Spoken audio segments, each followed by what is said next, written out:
चलो यहां पर एक क्वेश्चन है, उन्होंने बोल रखा है कि calculate the number of atom of hydrogen. Calculate the number of atom of hydrogen present in 5.6 gram of urea.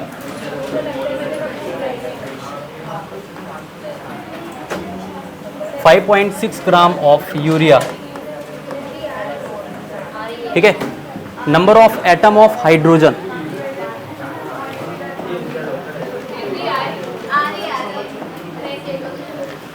और पूछ रखा है कि यहां पर देखो यूरिया का फॉर्मूला क्या होता है, NH2CONH2,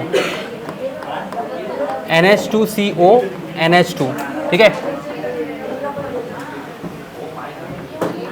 इसमें आपको कार्बन, नाइट्रोजन एंड ऑक्सीजन का भी नंबर ऑफ एटम फाइंड करना है, ठीक है।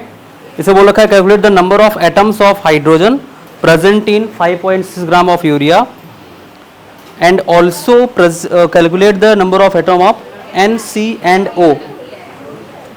आपको नाइट्रोजन, कार्बन एंड ऑक्सीजन, इनका भी नंबर ऑफ एटम फाइंड करना है।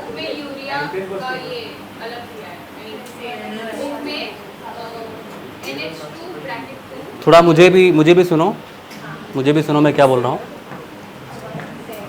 NH2 दो है ना, तो क्या मैं इसको NH2 का ट्वाइस नहीं लिख सकता? लिख सकता हूं ना। अरे भाई NH2CONH2, NH2 दो बार दिया है, इसको ट्वाइस लिख सकते हैं, वही चीज होगा।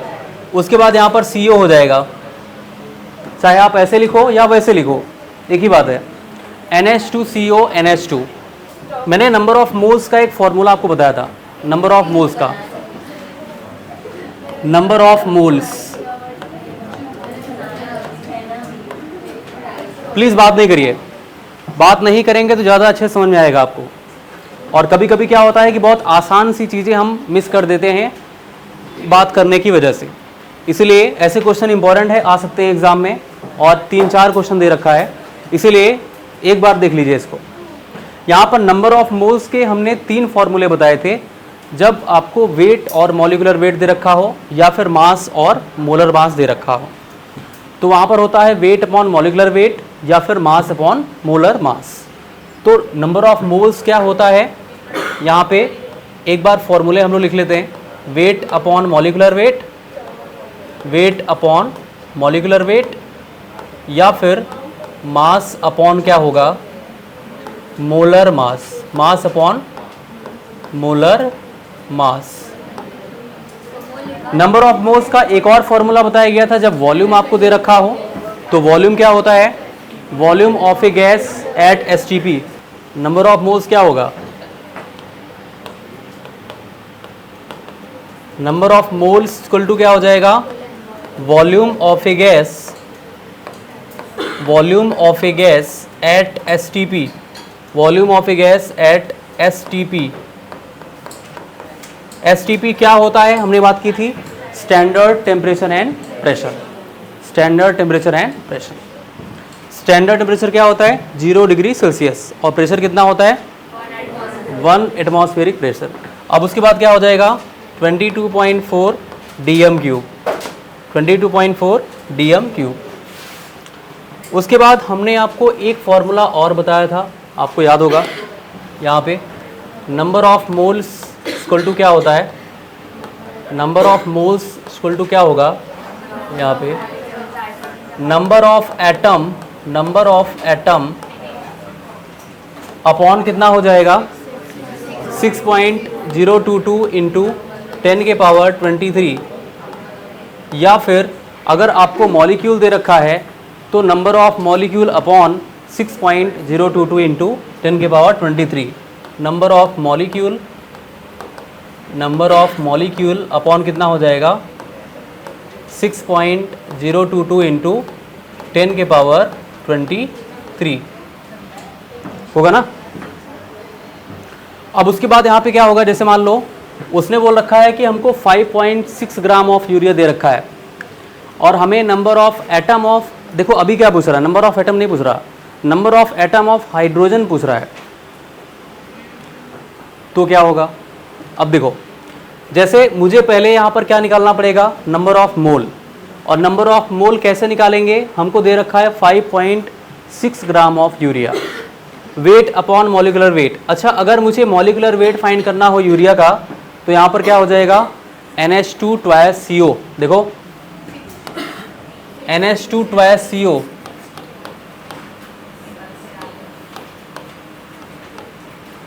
2 इंटू नाइट्रोजन, नाइट्रोजन का कितना होता है 14, तो हो जाएगा 14 इंटू 2 प्लस हाइड्रोजन 4 हो जाएगा ना, क्योंकि हाइड्रोजन 2 पहले से था और 2 से मल्टीप्लाई करने के बाद कितना हुआ 4, तो यहाँ पर 4 इंटू 1 हाइड्रोजन का 1 होता है।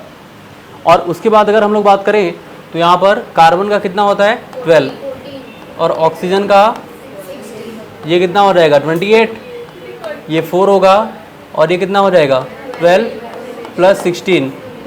बोलो भाई क्लियर है क्या, क्लियर बा। अब यहाँ पे देखो 28 प्लस 4 कितना होगा 32 प्लस 12 प्लस 16, ये कितना हो जाएगा 60 हो जाएगा ना 60। इसका मॉलिक्यूलर वेट कितना आया 60 आया। लास्ट लेक्चर तुम आई थी, फिर बात क्यों कर रही हो क्या, देखो यहाँ पे। अब यहाँ पर क्या होगा 5.6, वेट कितना दे रखा है 5.6, और ये कितना हो जाएगा 60,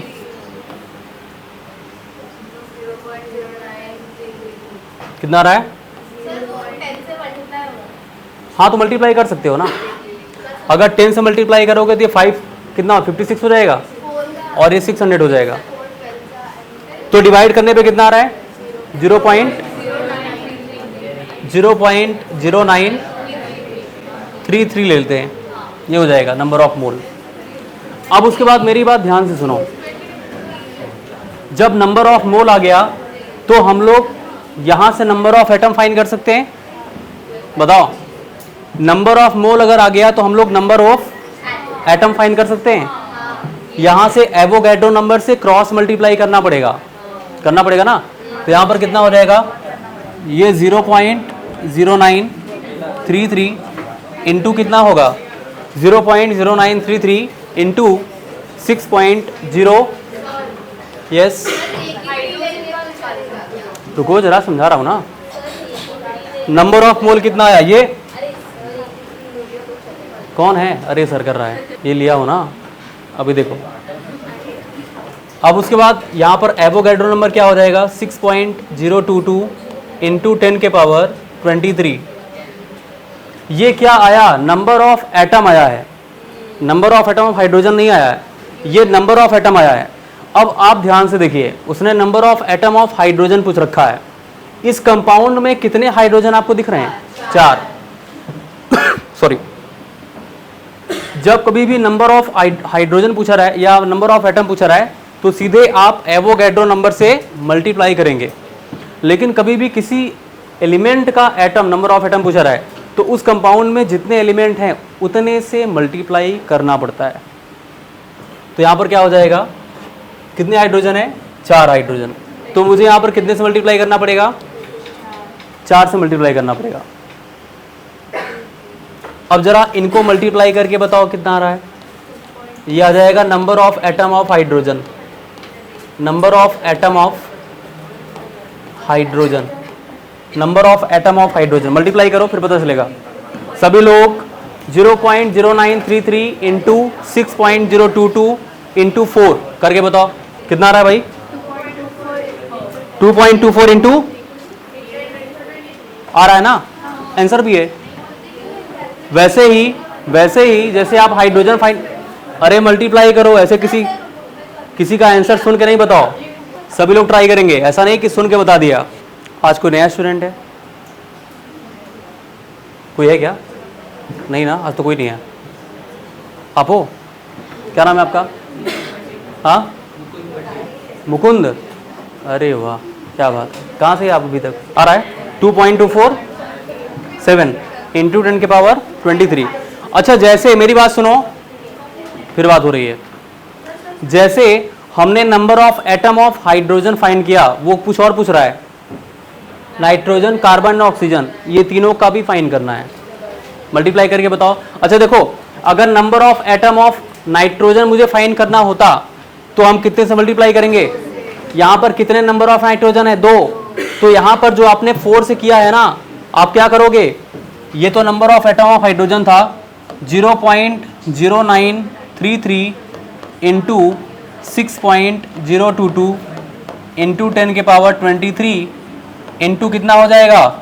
2 हो जाएगा, क्योंकि नाइट्रोजन के नंबर ऑफ एटम कितने हैं अमोनिया यूरिया में? तो यहां पर क्या होगा, number of atom of nitrogen. अच्छा कार्बन का पूछा रहेगा तो कैसे बताओगे? कार्बन कितने? 1 ही तो है, वही आएगा जो नंबर ऑफ एटम आएगा, कार्बन का सेम रहेगा जो नंबर ऑफ एटम रहेगा। उसके बाद oxygen, hello hello hello, oxygen, oxygen भी एक ही है, जो कार्बन का वही ऑक्सीजन का। हाँ 0 पॉइंट कितना रहा है? 562 आ रहा है ना, इंटू 10 के पावर 23, सेम ही आएगा, दोनों एक ही है ना। एक क्वेश्चन मैंने और दिया था आपको, 2 और दिया ना, 2 और कौन सा था? एन और एन हुआ है? सुनो भाई, एन का आंसर है सबका, हुआ था, ठीक है। एम का भी आया है, वेरी गुड। एम नहीं है, आया है। चलो फिर आगे चलते हैं, दूसरा चैप्टर है। पहला चैप्टर कंप्लीट हो गया है, और इस तरीके से आपने देखा कि हमने नंबर ऑफ मोल्स पढ़ा, और उसके बाद लॉ ऑफ केमिकल कॉम्बिनेशन के सभी टाइप्स देखे हमने, ठीक है, और स्टेट्स ऑफ मैटर देखा। अब आगे चलते हैं, introduction to analytical chemistry. Introduction to analytical chemistry.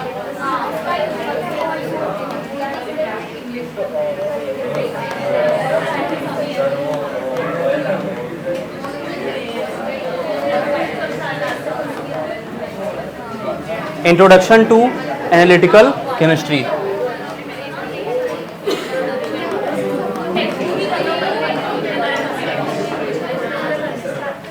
देखो स्टार्टिंग में तो सब थियरी दे रखा है, मैक्सिमम जो काम की चीजें हैं वो हम लोग स्टार्ट करते हैं, यहाँ से पूरा थियरी आगे है।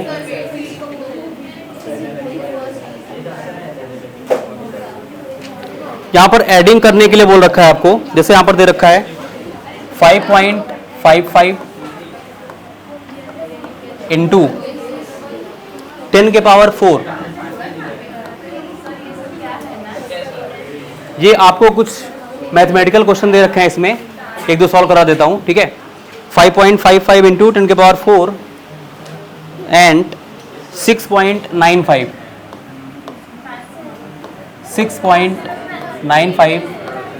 इंटू 10 के पावर 3। अब इसको कैसे करेंगे? देखिए, जब कभी भी ऐसे क्वेश्चन दिए जाएं तो उस टाइम पे हमें पावर सेम करना होता है। मतलब दोनों का जो ये 10 के पावर जो 4, 10 के पावर 3 दिख रहा है, आपको 10 का जो पावर है वो सेम करना पड़ेगा। कैसे होगा? अगर हम लोग इसको ऐसे रखें 5.55 into 10 to the power 4 add करना है ना, तो ये कितना हो जाएगा 6.95 इंटू 10 के पावर 3 हो जाएगा। अब उसके बाद देखो, अगर मैं इसको ऐसे ही रखूं 5.55 इंटू 10 के पावर 4 प्लस 0.695, अच्छा इसको अगर मैं 10 से मल्टीप्लाई करूंगा तो वही हो जाएगा, फिर से हो जाएगा ना। और इंटू 10 के पावर 4 लिख सकता हूं क्या? बताइए, हो सकता है। अगर इसको आप चेंज करते 10 के पावर 5 हो जाता है कि नहीं? इसको चेंज नहीं करना, जो 10 के पावर में बड़ी वैल्यू है उसको चेंज नहीं करना। हाँ कर सकते हैं। अब यहां पे क्या हो जाएगा, कुछ कॉमन दिख रहा है आपको? कुछ कॉमन दिख रहा है? 5.55 प्लस कितना हो जाएगा? 0.695। ऐड करने पे कितना आएगा भाई? ठीक है, इसको ऐड करने पे कितना आ रहा है? 6 पॉइंट इंटू हो जाएगा, बताओ भाई।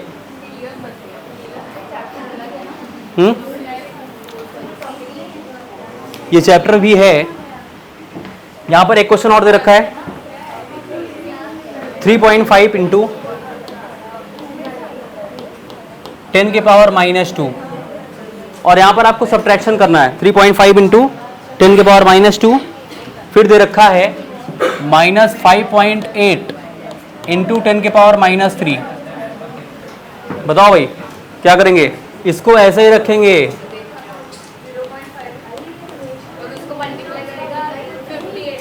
0.58 होगा, इंटू 10 करोगी तो वही आएगा ना?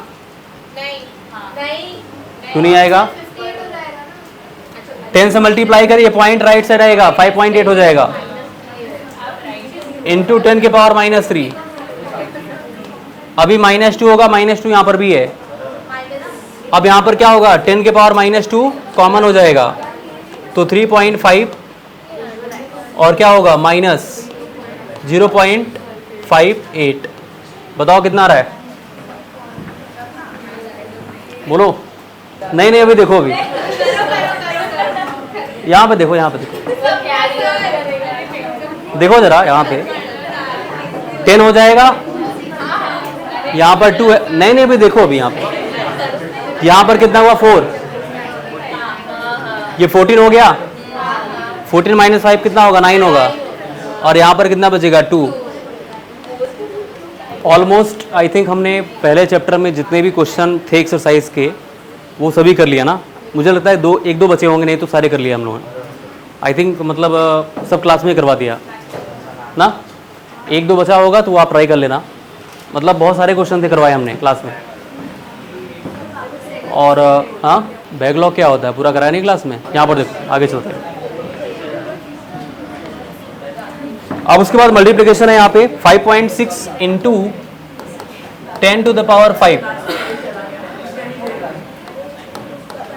उसके बाद दे रखा है 6.9 इंटू 10 के power 8। 6.9 into 10 to the power 8। ठीक है, 6.9 इंटू 10 to the power 8। बताओ भाई क्या होगा? और एक ये बताओ, 9.8 इंटू 10 के पावर -2 इंटू यहाँ पर क्या दे रखा है? 2.5 इंटू 10 के पावर -6। 2.5 इंटू 10 के पावर -6। बताओ भाई क्या होगा?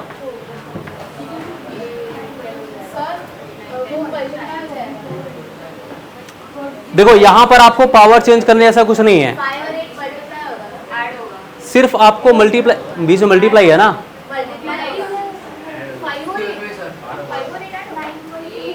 हाँ, बेस सेम है तो पावर ऐड होते हैं।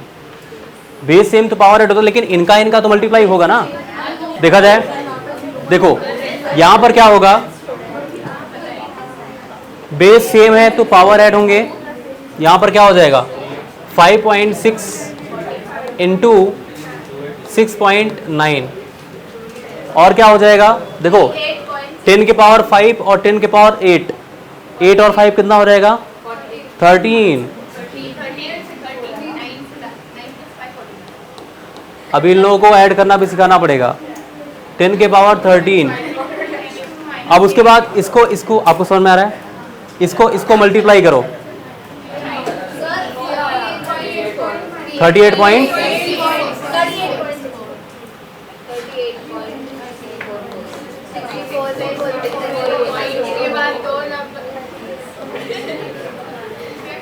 इसको बताओ।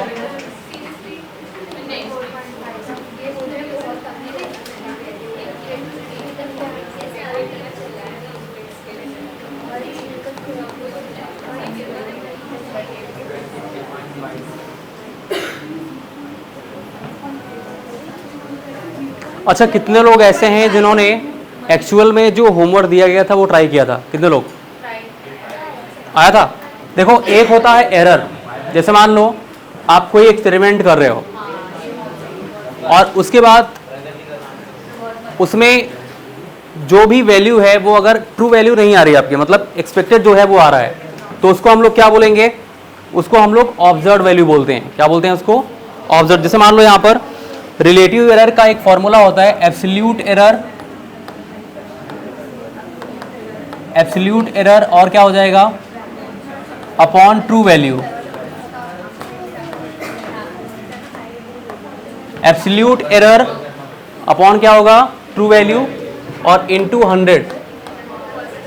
अगर कभी भी रिलेटिव एरर बताना है आपको कि रिलेटिव एरर क्या होता है, तो उसके लिए एक फॉर्मूला होता है absolute error upon true value into 100। उसके बाद एक और यहां पर पॉइंट है, इसको ध्यान सुनना। अगर कभी भी एब्सोल्यूट डेविएशन पूछा रहा है, absolute deviation,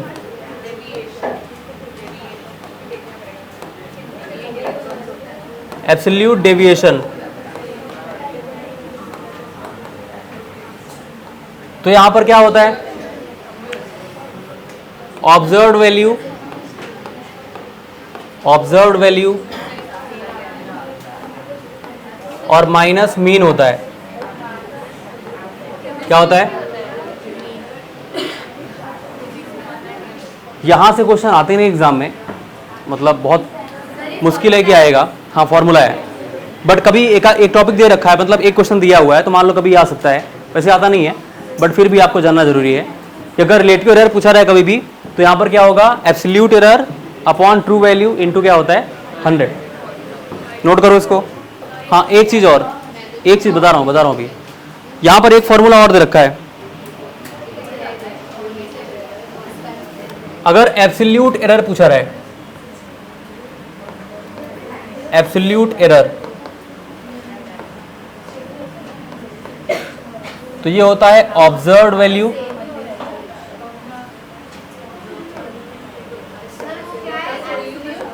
error, observed value minus true value.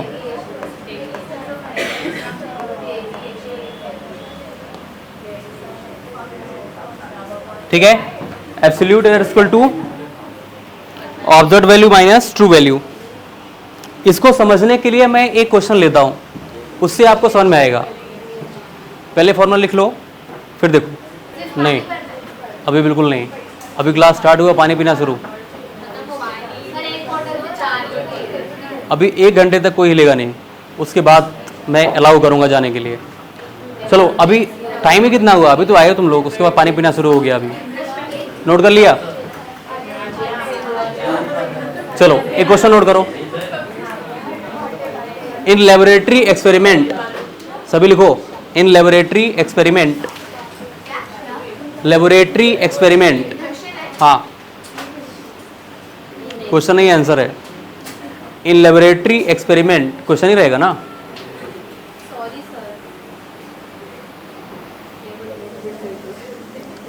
Ten gram potassium chlorate, 10 gram potassium chlorate. अच्छा, पोटेशियम क्लोरेट का फॉर्मूला क्या होता है? पोटेशियम क्लोरेट का फॉर्मूला, वेरी गुड, किसने बोला? KClO3 होता है। In laboratory experiment 10 gram potassium chlorate, sample on decomposition, sample on decomposition, sample on decomposition gives following data. हाँ, gives following data.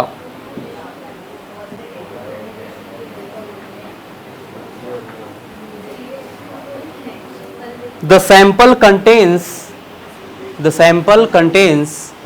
3.8 gram. The sample contains 3.8 gram of oxygen. ठीक है? And the actual mass of oxygen, and the actual mass of oxygen, and the actual mass of oxygen actual mass of oxygen in the quantity of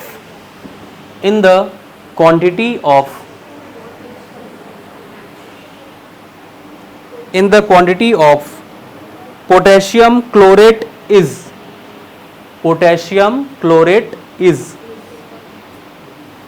3.92 gram 3.92 gram. Calculate absolute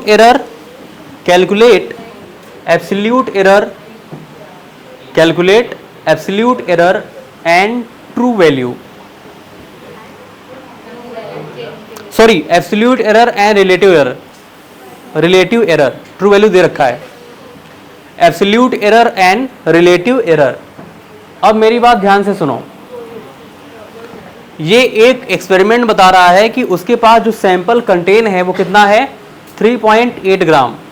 मतलब ये 3.8 ग्राम क्या है, 3.8 दे क्या रखा है, observed value. मतलब ये observe किया गया कि कितना दे रखा है, सैंपल कितना दिया हुआ है 3.8, बट एक्चुअल में कितना है, वो एक्चुअल में कितना दे रखा है 3.92. मतलब जो उसकी ट्रू वैल्यू है वो 3.92 है, लेकिन वो जो सैंपल कंटेन्स कर रखा है एक्सपेरिमेंट के लिए वो कितना दिया हुआ है 3.8. तो अगर मुझे एब्सोल्यूट डेरिवेशन करना है, तो कितना होगा, एब्सोल्यूट एरर था क्या, डेविएशन लिखा है मैंने, यस डेविएशन नहीं होगा. अच्छा, किसी ने डेविएशन बोला होगा तो मैंने लिख दिया है. हाँ, यहाँ पर लिखा है. अच्छा ठीक है, यहाँ पर लिखा है एब्सोल्यूट एरर. यहाँ पर क्या है, observed value minus true value. हाँ, अब यहाँ पर देखो,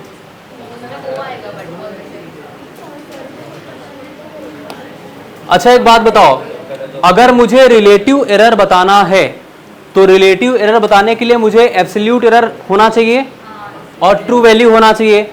ट्रू वैल्यू मुझे मालूम है कितना, 3.92. उसने बोल रखा है कि एक्चुअल मास उसका कितना है 3.92, और जो सैंपल कंटेन्स है, मतलब हमने जो देखा है उसका ऑब्जर्व वैल्यू कितना है, ऑब्जर्व वैल्यू 3.8. तो यहां पर एब्सोल्यूट एरर कितना हो जाएगा, अगर मैं 3.8 माइनस यहां पर ट्रू वैल्यू कर दूंगा, बोलो भाई. चलो अभी तुम दोनों को एक एक आंसर देना पड़ेगा. अभी तुम्हारी वजह से थोड़ा सा होल्ड करना पड़ा, इसलिए दोनों को आंसर देना पड़ेगा. तुम हंस क्यों रही थी,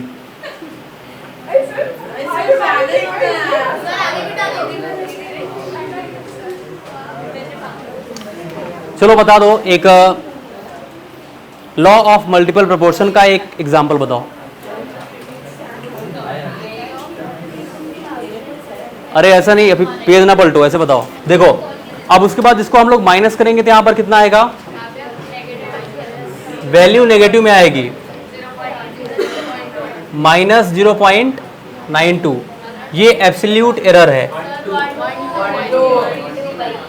ये माइनस जो है वो क्या रिप्रेजेंट कर रहा है, माइनस वैल्यू क्या रिप्रेजेंट कर रहा है कि ट्रू वैल्यू से छोटा है, इसलिए यहां पर माइनस आया हुआ है. अब उसके बाद क्या हो जाएगा, अगर हमको रिलेटिव एरर बताना है, रिलेटिव एरर बताना है, क्या हो जाएगा, एब्सोल्यूट एरर कितना है, माइनस 0.12. पॉइंट के बाद 12 नहीं बोल, कौन बोल रहा है,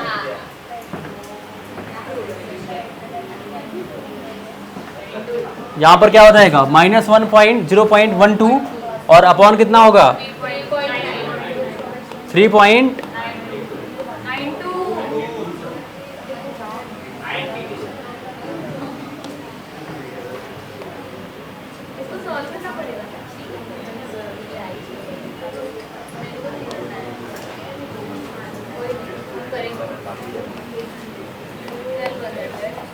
ये कितना होगा 12 माइनस 12 अपॉन कितना हो जाएगा 3.92. कितना आ रहा है, बोलो भाई, हाँ, वो एक्चुअल में बोल रखा है उसने, अगर आप क्वेश्चन पढ़ोगे तो आपको मालूम चल जाएगा। वो क्वेश्चन में खुद ही बोल रखा है कि उसका जो सैंपल कंटेन है, मतलब जो हमने ऑब्जर्व किया, वो वैल्यू कितनी है 3.8। यहाँ पर देखो ऑब्जर्व वैल्यू कितनी 3.8, और जो एक्चुअल है उसका उसने लिख रखा है वहाँ पे, एक्चुअल मास जो उसका है वो 3.92 है। तो जो एक्चुअल है वो क्या हो जाएगा, ट्रू वैल्यू होगा। ऑब्जर्व में से अगर ट्रू वैल्यू को हम माइनस करेंगे तो कितना आएगा, एब्सोल्यूट एरर आएगा। और रिलेटिव फाइंड करना है तो रिलेटिव इक्वल टू क्या होता है, absolute error upon true value into 100। True value आपको मालूम था, एब्सोल्यूट आपने फाइंड किया वहां से, बस 100 से मल्टीप्लाई किया, आंसर आ गया। एक्चुअल में सिग्निफिकेंट फिगर होता क्या है, पहले इसको समझते हैं हम लोग। कोई भी आपको नंबर दे रखा है, कोई भी वैल्यू आपको दे रखी है, उसमें अनसर्टेनिटी को जो रिप्रेजेंट करता है उसको बोलते हैं सिग्निफिकेंट फिगर। किसी भी वैल्यू में, किसी भी नंबर में जो अनसर्टेनिटी का परसेंटेज होता है उसको रिप्रेजेंट करने के लिए हम लोग सिग्निफिकेंट फिगर यूज करते हैं। ठीक है, तो इसका मतलब क्या हुआ, it is used to find uncertainty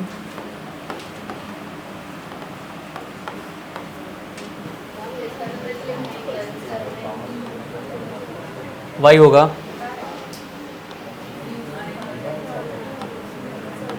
in a value by that numbers। ठीक है, अब सिग्निफिकेंट फिगर का कभी भी डेफिनेशन आपसे पूछा नहीं जाता। सिग्निफिकेंट फिगर जो पूछा रहेगा वो हम लोग कैसे फाइंड करते हैं ये पूछा रहता है, कि कोई नंबर आपको दे रखा है उसमें कितने सिग्निफिकेंट फिगर हैं, वो आपसे पूछा रहेगा। तो सबसे पहले कुछ रूल हैं इसके बारे में, जैसे देखो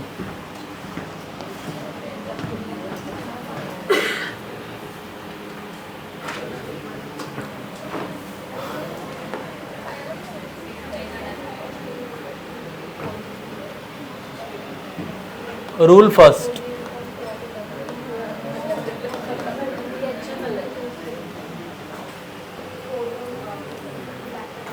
जितने भी नॉन जीरो डिजिट्स होते हैं उन सबको हम लोग क्या बोलते हैं, सिग्निफिकेंट फिगर। क्या बोलेंगे उसको, जितने भी नॉन जीरो डिजिट्स होते हैं 1 2 3 4 5 6 7 8 9, जितने भी नॉन जीरो होंगे वो सब क्या होते हैं, सिग्निफिकेंट नंबर्स या फिगर्स बोलते हैं उसको। All non zero digits, non zero digits, non zero digits, all non zero digits is known as क्या बोलते हैं उसको, सिग्निफिकेंट फिगर।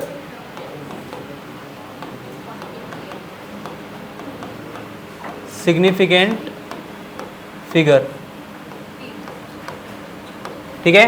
जैसे अगर बोला गया कि 1 2 3 4 5 6, ये आपको एक वैल्यू दे दी गई, ठीक है, इसमें कितने सिग्निफिकेंट फिगर होते हैं आप बताइए, ठीक है, कितने होते हैं, 1 2 3 4 5 6, 6 है ना, तो यहाँ पर कितने हो जाएंगे, 6 सिग्निफिकेंट फिगर, 6 सिग्निफिकेंट फिगर।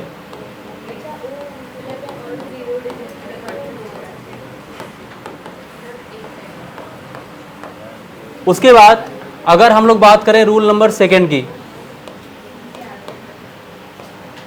अगर कभी भी जीरो दो नॉन जीरो डिजिट्स के बीच में प्रेजेंट है, हाँ, अगर कभी भी जीरो दो नॉन जीरो डिजिट्स के बीच में रहेगा तो उसको भी हम लोग क्या बोलते हैं, सिग्निफिकेंट फिगर बोलते हैं, ठीक है। जैसे इफ जीरो प्रेजेंट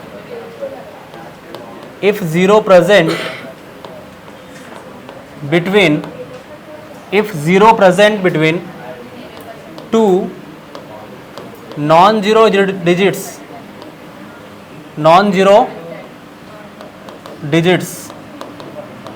ठीक है, then that will be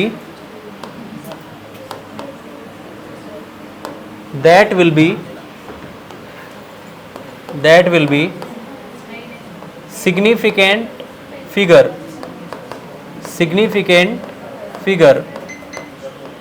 significant figure.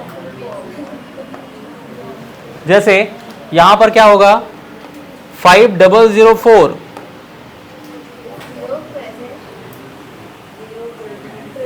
क्या हो जाएगा, क्या होगा भाई, बोलिए। यहां पर 4 सिग्निफिकेंट फिगर होगा ना, 4 सिग्निफिकेंट फिगर, 4 सिग्निफिकेंट फिगर, ठीक है। ये दोनों रूल आप नोट करो, फिर आगे बात करते हैं। पॉइंट के राइट साइड है, हाँ तो भी काउंट होगा, तो भी काउंट होगा। 0.50 नहीं, हाँ 0.50 है तो राइट साइड जो है वो काउंट होगा, लेफ्ट साइड काउंट नहीं होगा। अभी बता रहा हूं उसके बारे में, इसको नोट करो फटाफट।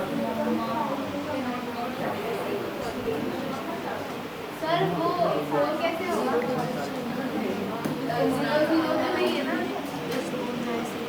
मैंने क्या बोला, दो नॉन जीरो के बीच में अगर जीरो आएगा तो वो काउंट होता है, ठीक है। ये दो रूल हो गए, जिसमें हमने पहला देखा कि जितने भी नॉन जीरो होंगे वो सब सिग्निफिकेंट होंगे। अगर जीरो दो नॉन जीरो डिजिट्स के बीच में आ रहा है तो वो भी सिग्निफिकेंट काउंट होगा, ठीक है। उसके बाद हम लोग रूल थर्ड की तरफ चलते हैं, हो गया, नोट करो फटाफट। अगर जीरो प्रेजेंट है किसी नॉन जीरो डिजिट्स के लेफ्ट साइड, क्या बोला मैंने, अगर कोई जीरो प्रेजेंट है नॉन जीरो डिजिट्स के लेफ्ट साइड तो वो सिग्निफिकेंट फिगर में काउंट नहीं होगा, इस बात को ध्यान दीजिएगा। If zero present, if zero present, if zero present at the right left side, right नहीं लेफ्ट, लेफ्ट साइड, ठीक है, at the left side of non zero digits, non zero digits, then that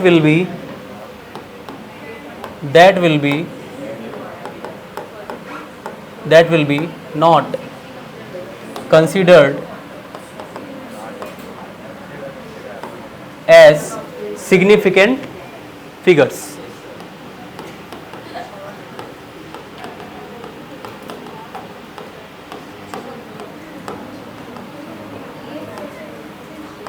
Significant figures.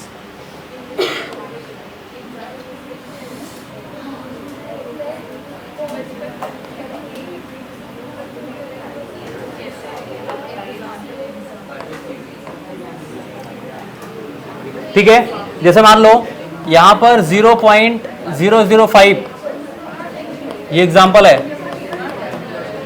देखो भाई 0.005, यहां पर left side कितने zero हैं, 1 2 3, पहला नॉन जीरो डिजिट यहां पर कहां है, यहां पर है 5, इसके लेफ्ट में कितने जीरो हैं, 3 जीरो, तो ये तीनों जो होंगे वो सिग्निफिकेंट फिगर तरफ काउंट नहीं होंगे। तुम रीजन बता दो, अदरवाइज तुमसे क्वेश्चन पूछूंगा मैं। अब देखो इसको कैंसिल करेंगे, ये कैंसिल होगा, ये कैंसिल होगा, कितने सिग्निफिकेंट होंगे,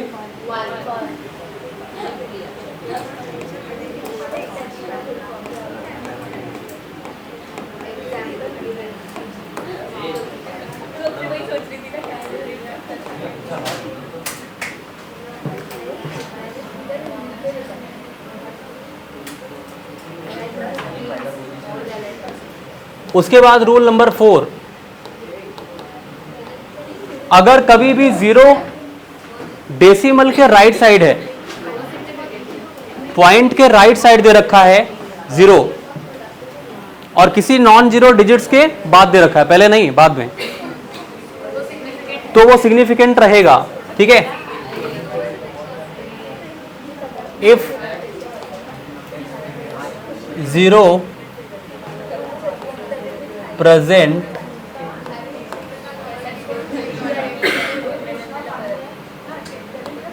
if 0 present at the end of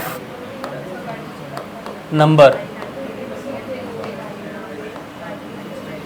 and right side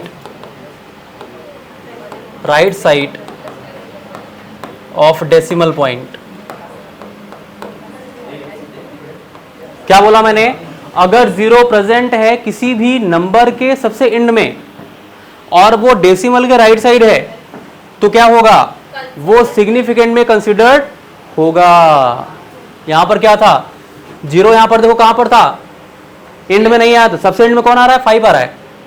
5 के पहले 0 आया था और वो भी अगर आप बोलोगे सर डेसिमल के राइट साइड तो यहां पर भी है, लेकिन ये एंड में नहीं आया 0. सबसे एंड में कौन है? 5 है. तो 5 अगर किसी नॉन जीरो डिजिट के पहले 0 आ रहा है तो वो सारे कैंसिल हो जाते हैं, वो सिग्निफिकेंट नहीं बोले जाएंगे. लेकिन अगर कभी भी 0 आते, जैसे मान लो यहाँ पर 0.500, अगर 0 उस वैल्यू के सबसे लास्ट में आता है, उस नंबर के एंड में प्रेजेंट है और डेसिमल के राइट साइड है, तो वो काउंट होगा सिग्निफिकेंट फिगर में. यहां पर चलोगे तो कैंसिल हो जाएगा क्योंकि राइट में नहीं है डेसिमल. भाई डेसिमल तो यहां पर है ना. तो ये कहने का मतलब कितने सिग्निफिकेंट होंगे? 3 सिग्निफिकेंट होंगे. कितने होंगे? 3 सिग्निफिकेंट फिगर. हाँ, 0.00 एक भी नहीं होंगे. 0.001 में कितने होंगे सिग्निफिकेंट? अच्छा, अगर कोई वैल्यू साइंटिफिक नोटेशन में दे रखी है, साइंटिफिक नोटेशन का मतलब समथिंग इंटू 10 के पावर ऐसे दे रखा है, समथिंग इंटू 10 के पावर, 2 इंटू 10 के पावर -3, 4 इंटू 10 के पावर -5 ऐसे करके दिया हुआ है, तो इसको बोलते हैं साइंटिफिक नोटेशन. क्या बोलते हैं इसको? अगर कभी भी ध्यान सुनो मेरी बात, रूल 5,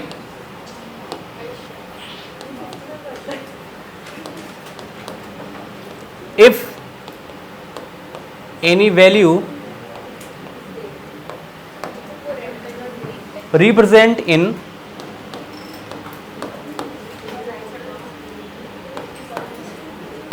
scientific notation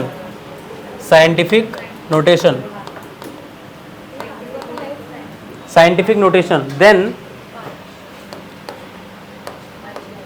यहां पर एक वैल्यू दे रखी है, मैं बता रहा हूं आपको. all digits are significant. all digits are significant. जैसे यहां पर एक एग्जांपल दे रखा है,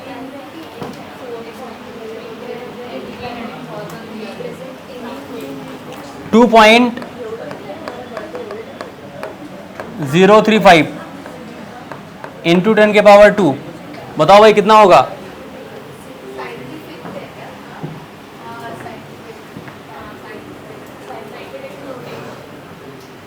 कितना रहेगा सिग्निफिकेंट फिगर?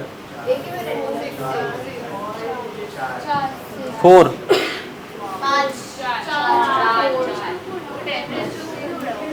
वो डिजिट्स बोल रहा है. इसको मल्टीप्लाई कर रहे हो क्या? यहां पे सिर्फ इसको देखना है 2.035, तो ये क्या हो जाएगा? 4.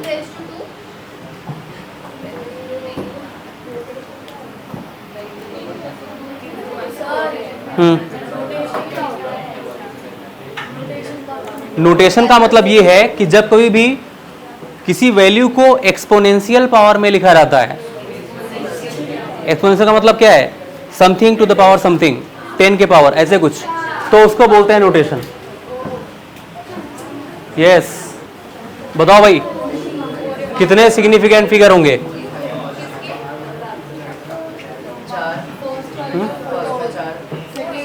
अच्छा रुको रुको, बोलना नहीं, बोलो नहीं, पूछूंगा.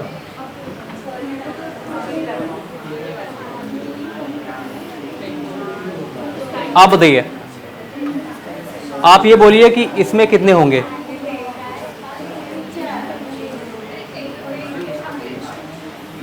आप बताइए.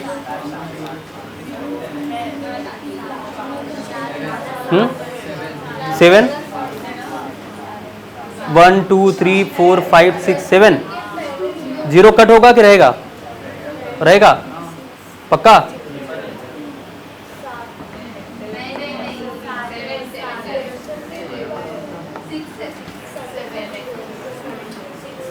अगर जीरो पॉइंट के राइट साइड में है और एंड में आ रहा है तो वो काउंट होता है।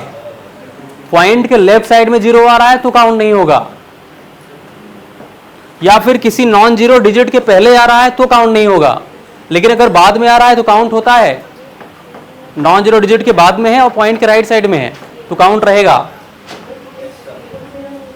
अब उसके बाद देखो, आप बताइए, आपके बगल, हाँ आप, इसमें कितने होंगे? 2, ये वाला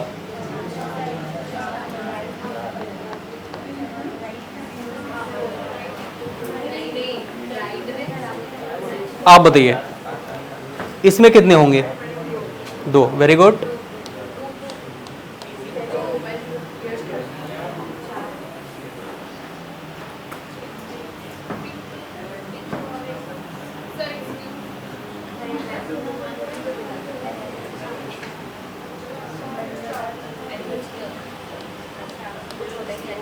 हो जाएगा भाई। कुछ और क्वेश्चन हम लोग देखते हैं एक्सरसाइज के, जैसे इसमें कुछ क्वेश्चन देखते हैं हम लोग।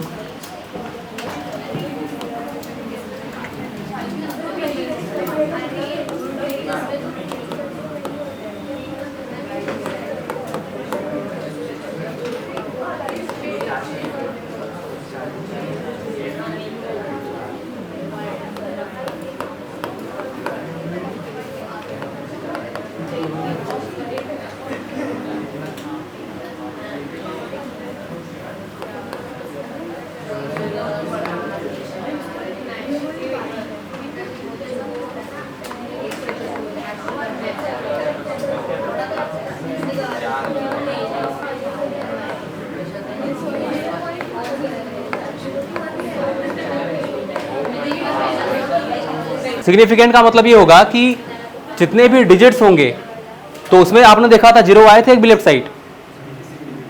डिजिट का मतलब होता है जितने नॉन जीरो डिजिट होंगे वो सब बोल रहा हूं, लेकिन अगर जीरो रहेगा लेफ्ट साइड रहेगा वो तो कैंसिल होना ही है ना। ये मल्टीप्लाई आपको नहीं करना है, साइंटिफिक नहीं रह जाएगा ना फिर। अगर आपने मल्टीप्लाई कर दिया उसको, फिर वो साइंटिफिक नोटेशन हुआ कहां? आपने जो पहले वैल्यू दिए थे ना, उसको मल्टीप्लाई करके वो कैंसिल हो रहा था और वैल्यू सेम आ रहा था, और इसमें नहीं आ रहा। उसने क्या बोला कि अगर वैल्यू साइंटिफिक नोटेशन में दे रखी है तो जितने डिजिट होंगे वो सब क्या होंगे? सिग्निफिकेंट होंगे। जब आपने इसको मल्टीप्लाई कर दिया, फिर वो साइंटिफिक नोटेशन रहा कहां? फिर तो एक कंप्लीट वैल्यू बन गया ना वो। आपको 10 के पावर को उसमें ओपन नहीं करना, मल्टीप्लाई नहीं करना, सिर्फ वैल्यू को बताना है, ये कहने का मतलब है। अगर 10 से मल्टीप्लाई कर दोगे फिर तो बदल जाएगा, वो चेंज भी हो सकता है। उसके बाद हम लोग राउंड ऑफ की बात करेंगे। राउंड ऑफ को मालूम होगा। उसके बाद क्या बात कर रही हो?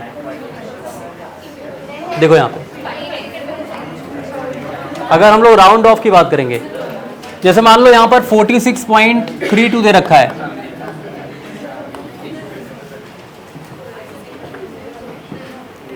अगर पॉइंट के बाद जो भी डिजिट दे रखे हैं वो सब लेस देन 5 हैं, जैसे यहाँ पर देखो 0.32, तो हम लोग 2 डिजिट तक ही उसको रखते हैं, ठीक है। तो यहाँ पर क्या होगा? 46। लेकिन मान लो कभी ऐसा हुआ कि वो मोर देन 5 हुआ या 5 हुआ, पॉइंट के बाद अगर 5 रहेगा तो एक वैल्यू बढ़ाएंगे। जैसे यहाँ पर देखो, यहाँ पे दे रखा है 52.87, कितना हो जाएगा? पॉइंट के बाद जो एक वैल्यू है उसमें +1 करेंगे, अगर 5 से ज्यादा है तो ये हो जाएगा 52.9। अगर पॉइंट के बाद जो भी नंबर दिए गए हैं वो 5 या फिर 5 से ज्यादा हैं, तो वहां पर पॉइंट के बाद वाला जो नंबर होगा उसमें एक प्लस करेंगे उसको। यहां पर 8 में 1 प्लस किया तो 9 हो गया, 52.9 होगा। इस बात को ध्यान देना। हम्म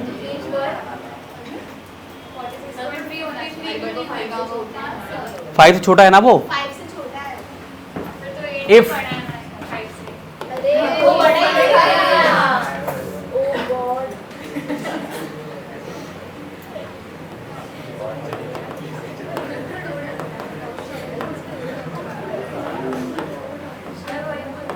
values are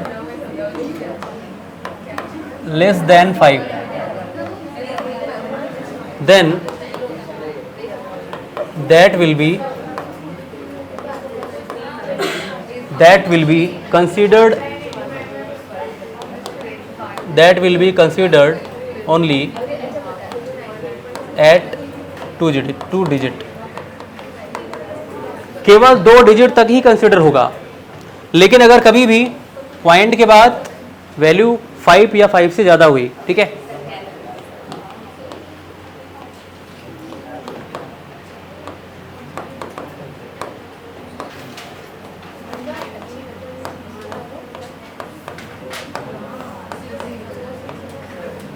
ठीक है,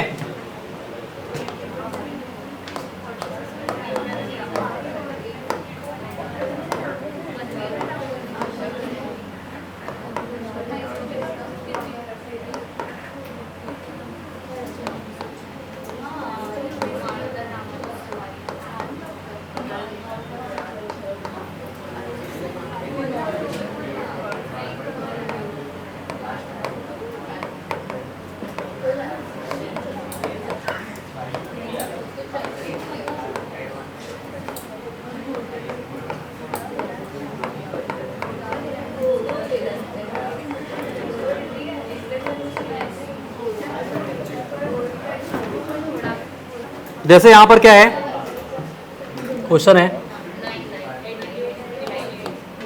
round of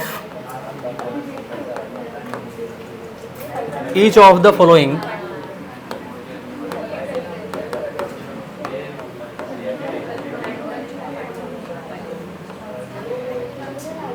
to the number of significant digits,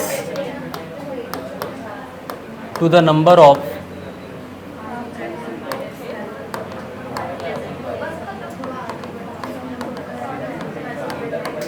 significant digits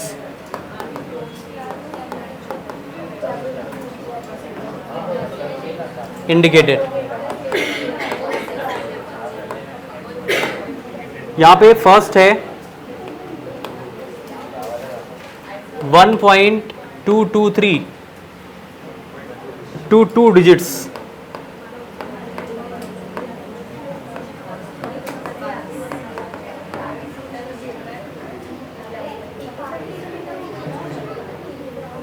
B दे रखा है 12.56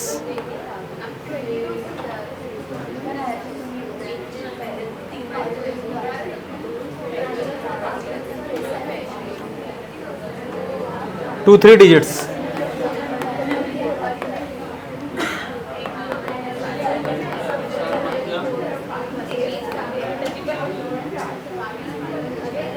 $122.17 to 4 digits,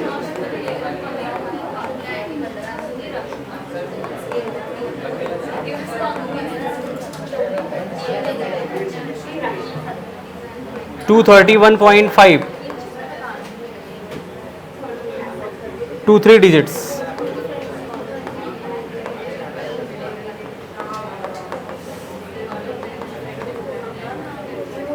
बोलो भाई।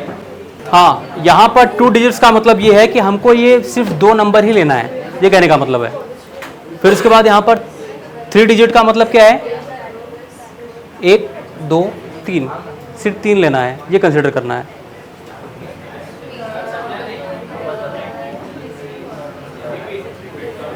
उसने बोला है कि 1.223 को 2 डिजिट्स तक आपको राउंड ऑफ करना है, ये कहने का मतलब 2 डिजिट के आगे नहीं जाना। उसने बोला 12.56 टू 3 डिजिट, मतलब 1 2 3 डिजिट तक ही लेना है उसको। अब उसके बाद जो भी आप राउंड ऑफ करो, वो कहने का मतलब है। अच्छा देखो, मेरी बात सुनो, देखो देखो देखो। अच्छा एक बात बताओ, उसने बोला है कि 1.223, हेलो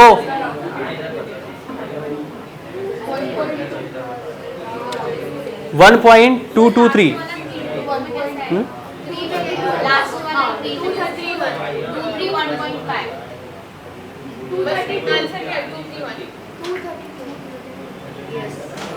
पॉइंट तो नहीं हटा सकते। क्यों हटा सकते? अब यहाँ पर देखो हटा सकते हैं। 1.2 के राइट साइड में क्या है, 2 3 है। 2 3 लेस देन 5 होता है, तो जब लेस देन 5 हो तो वही हम 2 नंबर तक लेते हैं, तो यहाँ पर क्या हो जाएगा 1.2, है ना। उसके बाद 12.56, 2 3 डिजिट, 1 2 3, पॉइंट के बाद 5 और 6 दोनों 5 से ज्यादा हैं, तो यहाँ पर 12 पॉइंट क्या हो जाएगा 6 हो जाएगा। भाई ये 2 डिजिट बोला है ना, तो आंसर में भी कितना है 2 डिजिट, इसने 3 डिजिट बोला तो आंसर में भी कितना 3। उसके बाद यहां पर देखो 4 डिजिट, यहां पर अगर हम लोग, मेरी बात सुनो जरा, 1 2 3 4, अगर 4 डिजिट हम लेंगे तो उसके बाद यहां पर क्या है 7 है, जो कि 5 से ज्यादा होता है, तो उसके जो पॉइंट के राइट साइड में क्या है 1 है, उसमें एक ऐड कर दो, क्या हो जाएगा 122.2 हो जाएगा, क्योंकि 4 डिजिट बोला ना उसने। उसके बाद यहां पर देखो 3 डिजिट 231.5, क्या करोगे 232 होगा,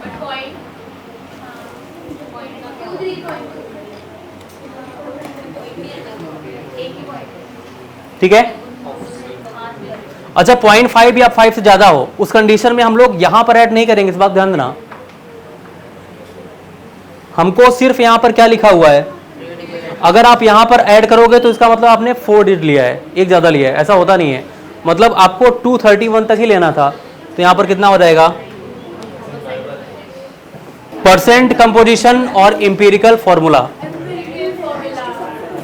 इंपॉर्टेंट है, परसेंट कंपोजिशन और empirical formula. Percent composition and empirical formula.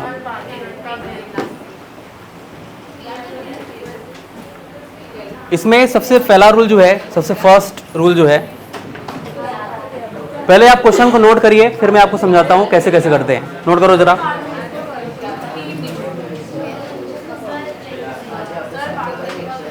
क्या कोई ब्रेक नहीं मिलेगा किसी को, नोट करो। A compound contains a compound contains a compound contains 4.07% hydrogen,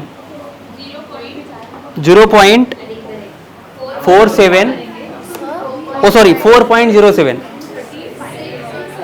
a compound contains 4.07% hydrogen, 24.27% hydrogen, carbon, sorry हाँ अभी स्टडी किया है, यहां पर तो मैं बोल रहा हूं। चलो, a compound contains 4.07% hydrogen, 24.27% carbon and 71.65% chlorine by mass, ठीक है। 71.65% chlorine by mass. its molar mass is 98.96.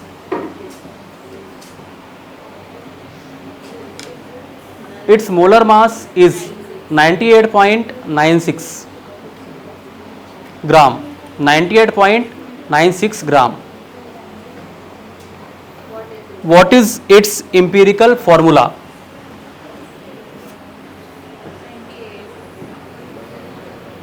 What is its empirical formula?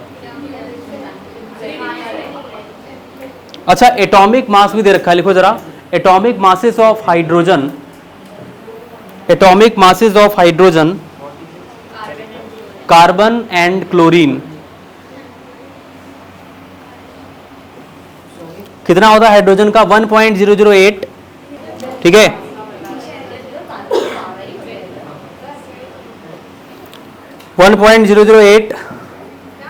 Carbon का होगा 12.00 और यहां पर क्लोरीन का कितना होगा 35.453, क्लोरीन का 35.453। अब मेरी बात बहुत ध्यान से सुनो, अगर आपने क्वेश्चन नोट कर लिया है, ठीक है। 30 नहीं नोट किया, क्यों? 35.453 क्लोरीन का, हाइड्रोजन का 1.00, कार्बन का 12.00। अब उसके बाद देखो, सबसे पहले जो भी आप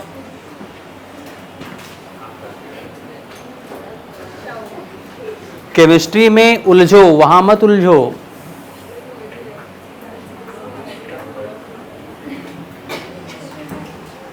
जो भी परसेंट दे रखा है एलिमेंट का, पहले उसको ग्राम में कन्वर्ट कीजिए। जैसे यहां पर कार्बन, हाइड्रोजन और कौन दे रखा था? क्लोरीन, यदि है ना, तो यहां पर कार्बन का परसेंट कितना था? 24.27%। हाइड्रोजन का कितना है? 4.07। और किसका? क्लोरीन का है कितना है? 71.65।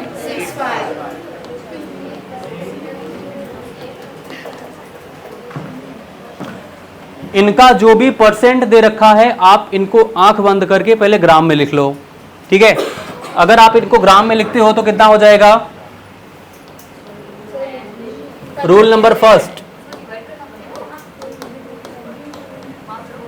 कन्वर्ट नहीं ब्रो, इधर देखो,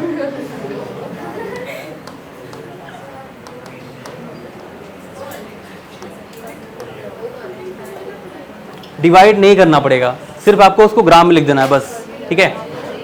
24.27 ग्राम, मतलब जैसे लिखा है एकदम वैसे ग्राम में लिख दो बस। उसके बाद यहां पर क्या होगा? 4.07 ग्राम, इसको 71.65 ग्राम, इतना हुआ ना, ग्राम में कन्वर्ट किया, मतलब लिख दिया ग्राम में, ठीक है। रुको जरा, अब उसके बाद इन सबको ऐड करो। ऐड करने पे क्या आ रहा है? अगर आप 25.27 ग्राम प्लस 4.07 प्लस 71.65 इन सबको ऐड कर रहे हो तो कितना आ रहा है? ऐड कर बताओ जरा, सब लोग ऐड करो इसको। क्या?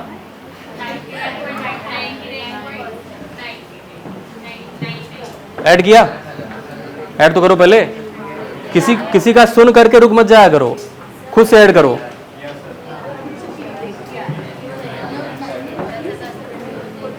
अभी एक ऐड था सिंपल सा, वो नहीं हुआ था, कौन सा था? 3.58 और कुछ था ऐसे करके, अप्रोक्स आएगा ना 99.99। देखो मेरी बात ध्यान से सुनो, अगर जो भी एलिमेंट दे रखे हैं उनका परसेंट आपने सम किया, सब मिला करके 100 नहीं आ रहा, मान लो 80% आया, 20% कम पड़ रहा है, तो जितना परसेंट कम होता है उतना ऑक्सीजन ऐड करते हैं। मेरी बात समझ रहे हो? जैसे 3 एलिमेंट दिए, कार्बन, हाइड्रोजन, क्लोरीन, अगर तीनों का सम जो परसेंट दे रखा है, अगर वो परसेंट 80 या 85 आ रहा है मान लो, या 90 आ गया चलो, तो वो जो 10% बचेगा वो किसका रहेगा? ऑक्सीजन का रहेगा। आपको ऑक्सीजन ऐड करना पड़ेगा। ये तो चलो 99.99 हो गया, तो हमें ऑक्सीजन ऐड करने की जरूरत नहीं है। लेकिन अगर कम परसेंट आ रहा है 80, 85, 90, तो उस कंडीशन में हमको उतना परसेंट ऑक्सीजन ऐड करना पड़ेगा, इसको याद रखना। उसके बाद अगर हम लोग बात करें तो इन सबका हमको नंबर ऑफ मोल फाइंड करना पड़ेगा, नंबर ऑफ मोल। ये रूल नंबर सेकंड है, ओ sorry,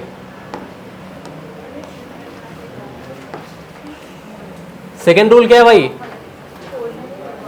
rule number second,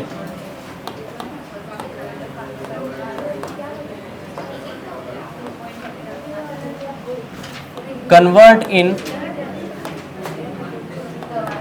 number of मोल। अब देखो यहां पर अगर हमको कार्बन को नंबर ऑफ मोल में रिप्रेजेंट करना है तो क्या होता है, wait upon molecular wait, number of मोल का फॉर्मूला। चलो अभी इसी बहाने पूछ लेता हूँ, तुम बताओ नंबर ऑफ मोल के तीनों फॉर्मूले।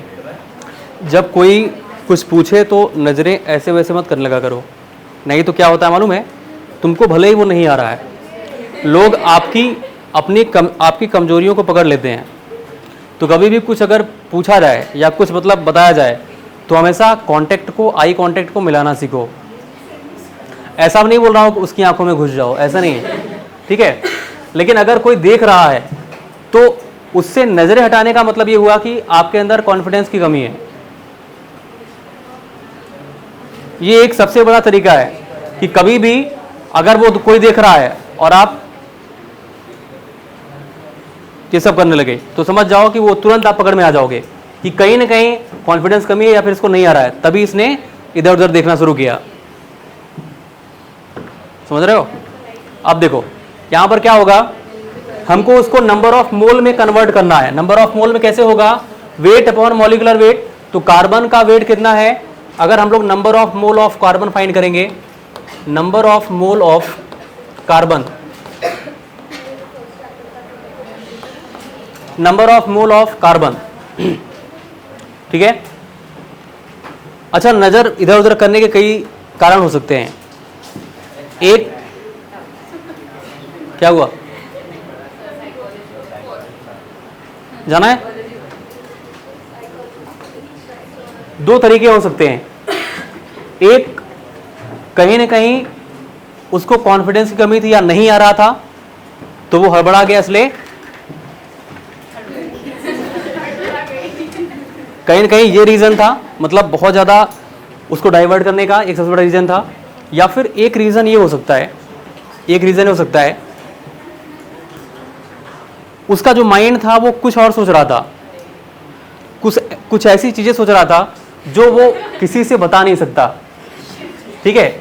और अचानक उसको किसी ने पूछना शुरू किया या उसकी तरफ देखना शुरू किया तो वो चीजें उसको याद आ रही है बार बार, वो उससे बोल भी नहीं सकता और उसकी तरफ वो देख भी रहा है। तो कहीं ना कहीं वो थोड़ा सा अपने अंदर वो एक साइनेस आती है, उसकी वजह से उसकी नजरें इधर उधर भागती हैं। ये दो चीजें हो सकती हैं, समझ रहे हो? अब उसके बाद यहाँ पर देखो सर, एक और कारण हो सकता है कि उसको आंसर पहले से पता हो सकता है।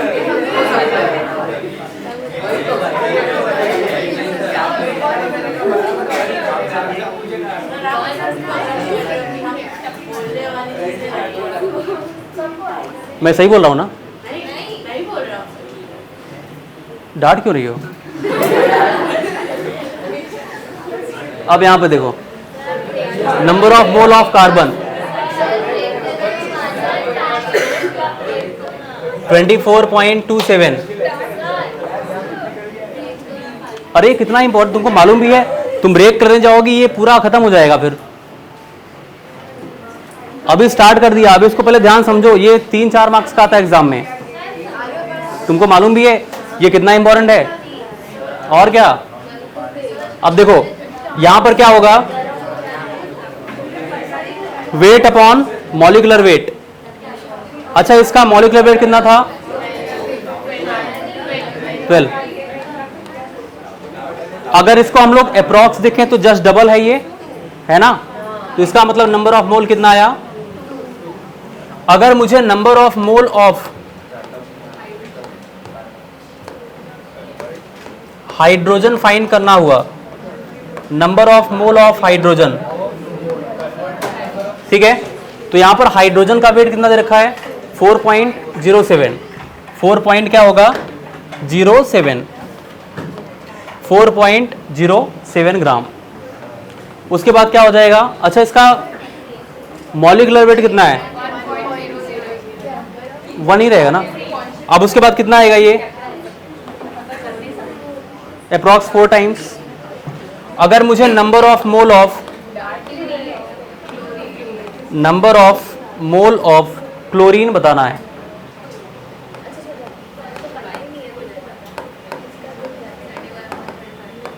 Number of mole of chlorine, ठीक है, तो यहां पर क्लोरीन का वेट कितना दिया है, 71.65 अपॉन मॉलिकुलर वेट कितना था,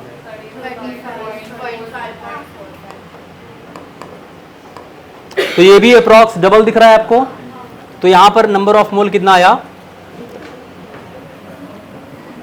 तो पहला रूल क्या था? जो हमको परसेंट दिया था उसको हमने ग्राम में लिख दिया उसको।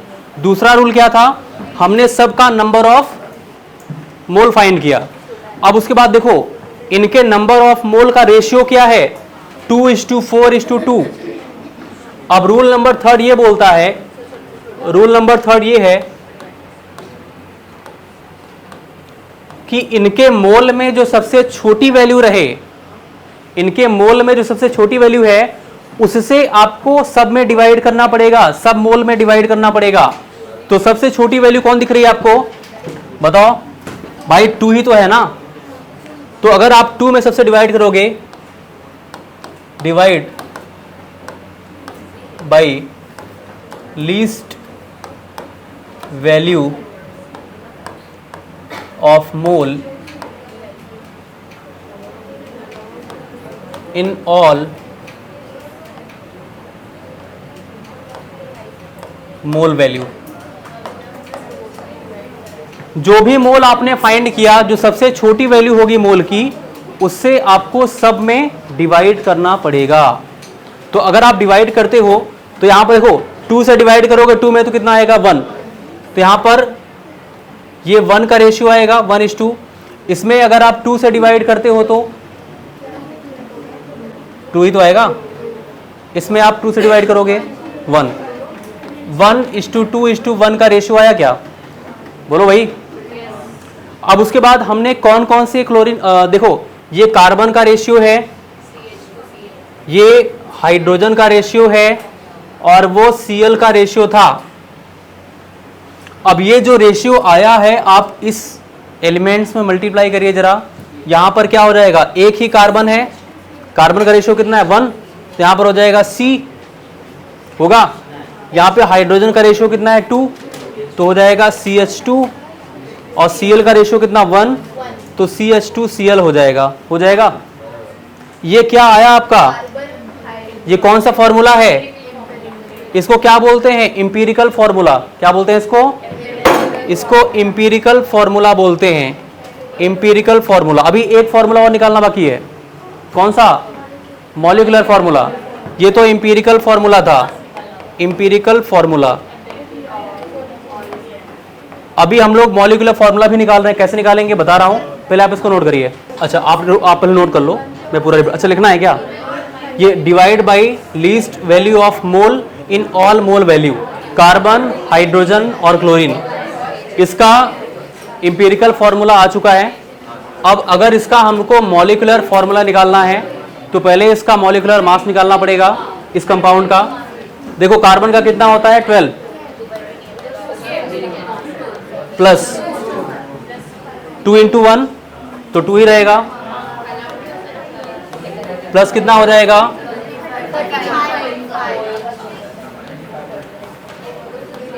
ये ओवरऑल कितना आएगा? बोलो 49.5। अब उसके बाद यहां पर क्या करना पड़ेगा? एक फॉर्मूला होता है n = आपको इंपीरिकल फॉर्मूला मास दे रखा है क्या? इंपीरिकल फॉर्मूला मास दिया है, कितना दिया है? नहीं, ये तो उसका एक और वैल्यू दे रखा था। हाँ, molar mass. Molar mass upon empirical formula mass.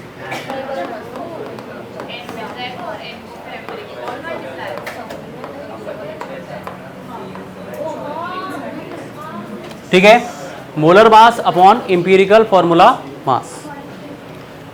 Molar mass कितना दिया हुआ है? 98.96। और ये कितना दिया हुआ है? अच्छा अगर आप देखो तो क्या ये वैल्यू अप्रॉक्स डबल दिख रहा है क्या? यहाँ पर n की वैल्यू कितनी दिख रही है हमको? डबल। n की वैल्यू डबल दिख रही है। अब इस n की वैल्यू से हमको वहां पर मल्टीप्लाई करना पड़ता है। अगर हम लोग बात करें तो यहां पर अगर मॉलिक्यूलर फॉर्मूला हेलो, जितने लोग बातें कर रहे हैं, एक मोल कॉन्सेप्ट का सबसे इंपॉर्टेंट टॉपिक है empirical formula, molecular formula, number of मोल, ये सब बहुत इंपॉर्टेंट है और ये सब एग्जाम में आते हैं। एग्जाम में आएगा तो एक क्वेश्चन तो कोई रोक नहीं सकता, एक से ज़्यादा आएंगे और आएंगे तो मुंह बना के बैठोगे, इसलिए ध्यान से देखो। मॉलिक्यूलर फार्मूला क्या हो जाएगा? n इंटू क्या हो जाएगा? Empirical formula, n into empirical formula. Clear है क्या भाई? बोलो। अब उसके बाद n की वैल्यू कितनी है? 2। तो यहां पर 2 इंटू क्या लिखोगे? इंपीरिकल फार्मूला क्या है? CH2Cl, CH2Cl, ये मॉलिक्यूलर फार्मूला हो जाएगा।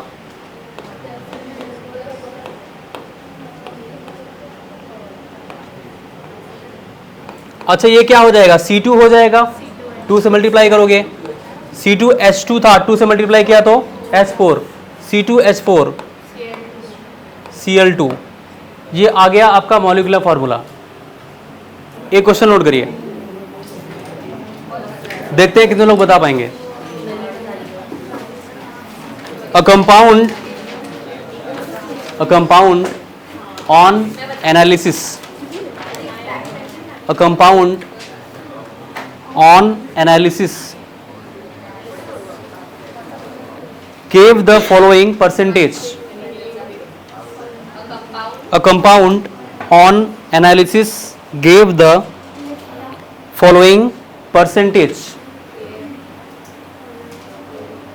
Following percentage composition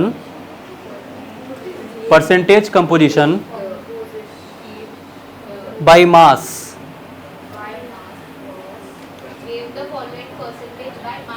हाँ, कंपोजिशन बाय मास। हाँ, कंपोजिशन। हाइड्रोजन का दे रखा है 9.09,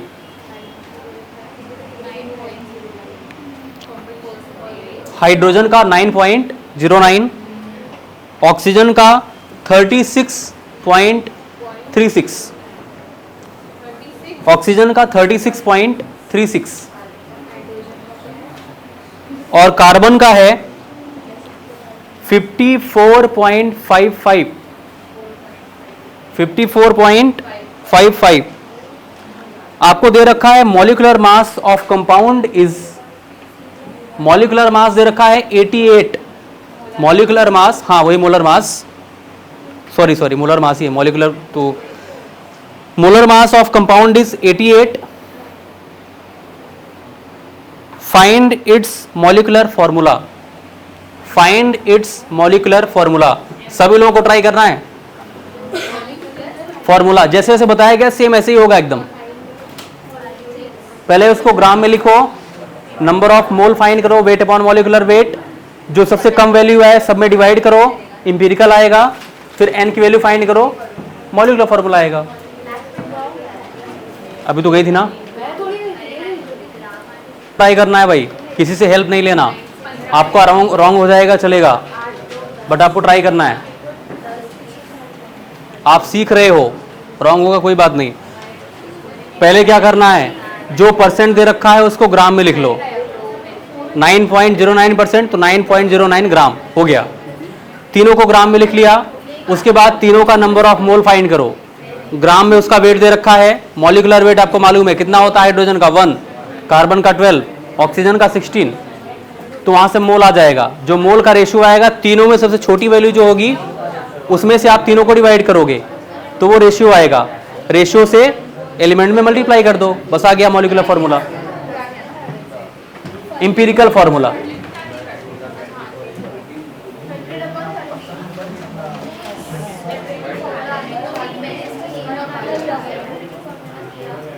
अच्छा, किसका किसका इंपीरिकल फॉर्मूला आ गया? एक स्टूडेंट, अच्छा आपका भी, 2 स्टूडेंट, 2 लोगों का आ चुका है इंपीरिकल फॉर्मूला। देखो, अच्छा देखो यहां बता रहा हूं। अच्छा बताइए, कार्बन, हाइड्रोजन और ऑक्सीजन तीनों है ना। कार्बन का कितना परसेंट है? 9.09, कार्बन 54.55, 9.55%। हाइड्रोजन का कितना है? 9.09%। और किसका? ऑक्सीजन का?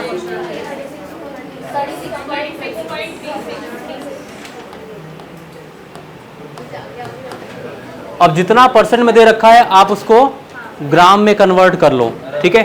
तो यहाँ पर कितना होगा, आप इसको ग्राम में लिखोगे तो वही होगा 54 पॉइंट कितना हो जाएगा 55 ग्राम। ये क्या होगा 9.09 ग्राम, और ये क्या हो जाएगा 36.36 ग्राम। जैसे लिखा है वैसे लिख दो, बस परसेंट हटाओ, ग्राम लिख दो बस, ठीक है। उसके बाद number of moles, number of मोल क्या होगा, number of mole of carbon. Carbon का वेट कितना है 54.55, और उसका मॉलिक्यूलर वेट कितना होता है 12। तो डिवाइड करने पे कितना आएगा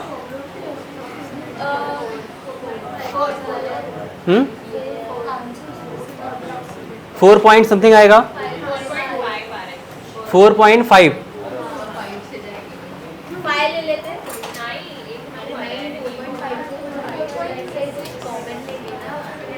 number of mole of carbon. उसके बाद नंबर ऑफ मोल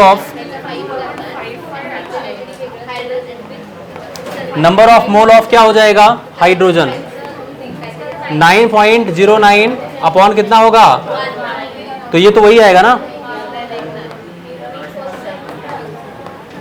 9.09। अब उसके बाद number of mole of oxygen, यहां पर तो देखो number of mole of oxygen,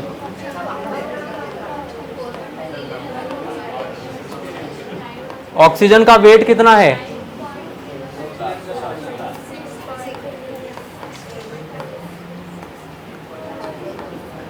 होता है ना। अब ये कितना हो जाएगा 2.2।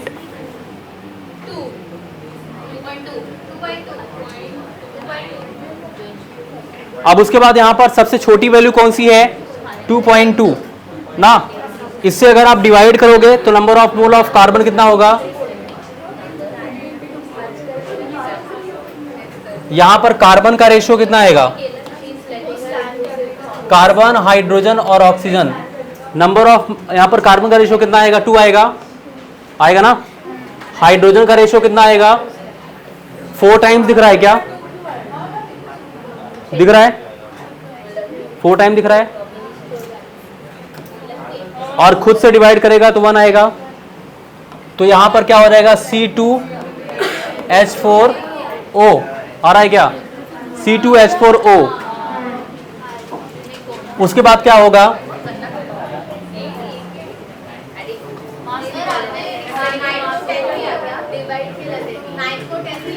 नहीं तो सबसे छोटी वैल्यू से डिवाइड करो,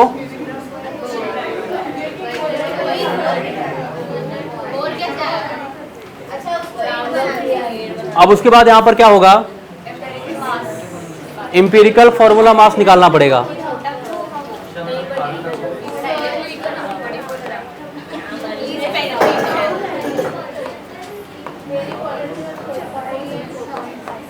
कार्बन का कितना होता है 12, कितने कार्बन 2, तो यहां पर हो जाएगा 2 × 12 प्लस हाइड्रोजन कितना 4 × 1 प्लस 16, ये कितना हो जाएगा 24 प्लस 4 और प्लस 16 44 हो जाएगा क्या।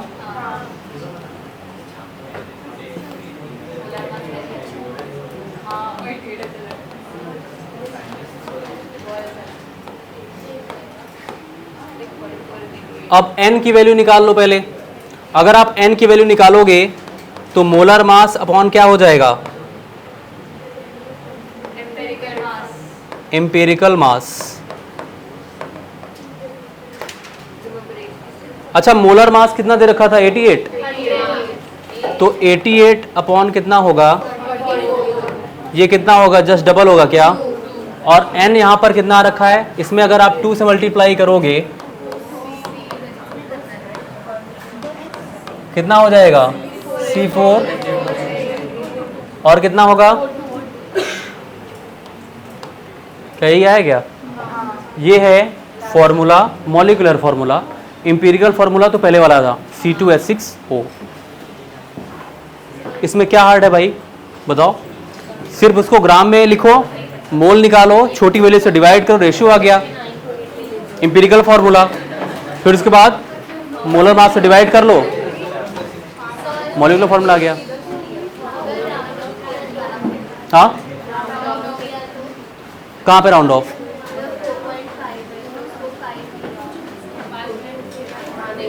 तभी अगर आप राउंड ऑफ करोगे तब भी कितना आएगा?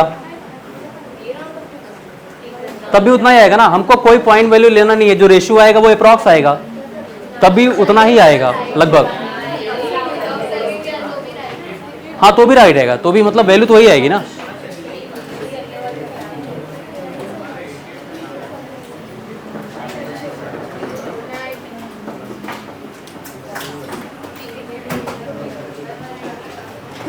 कौन है?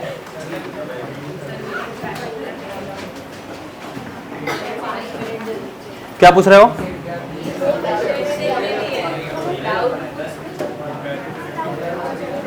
डाउट भी ऐसा, उसका आंसर तुम्हारे ही पास है।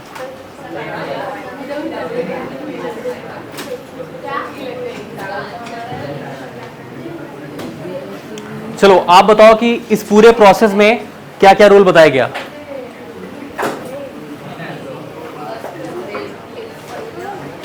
हाँ हो गया, अभी कुछ एक्स्ट्रा नहीं बोलने वाला हूँ, अभी सिर्फ पूछने वाला हूँ लास्ट टाइम में जो भी टाइम बचा है। थोड़ा पता चलना चाहिए क्या सीखा है, बोलो।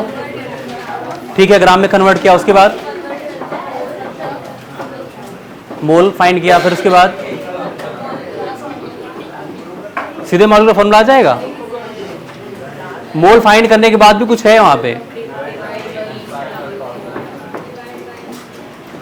जो सबसे कम वैल्यू आएगी उसमें सबसे डिवाइड करना पड़ेगा। फिर आगे क्या करेंगे?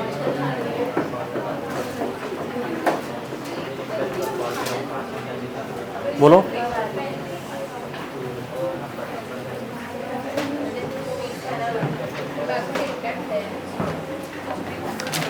रिलेटिव एरर का फॉर्मूला क्या बताया गया?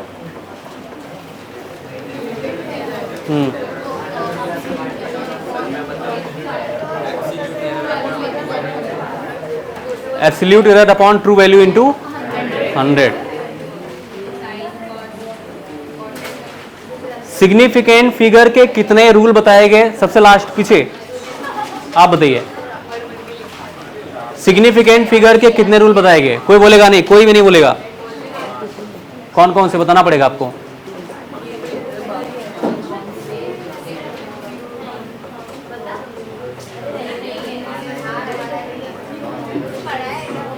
पहला रूल क्या था आप बताइए? जितने भी नॉन जीरो रहेंगे वो सब। दूसरा आप बताइए। हाँ, सिग्निफिकेंट नंबर्स के लेफ्ट साइड कोई जीरो रहेगा तो नॉन सिग्निफिकेंट रहेगा। जी क्या हुआ? सिग्निफिकेंट के जीरो कोई रहेगा, नॉन मतलब सेकंड क्या बताया गया? आप बोलिए, आप बताइए। दो नॉन जीरो डिजिट के बीच में अगर जीरो है तो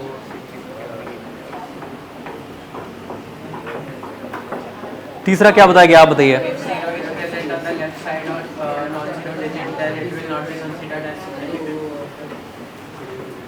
फोर्थ क्या बताया गया? हेलो आप बताइए।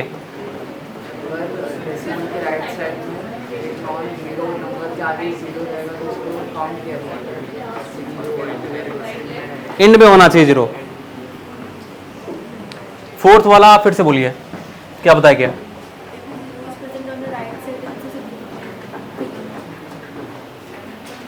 End of the number.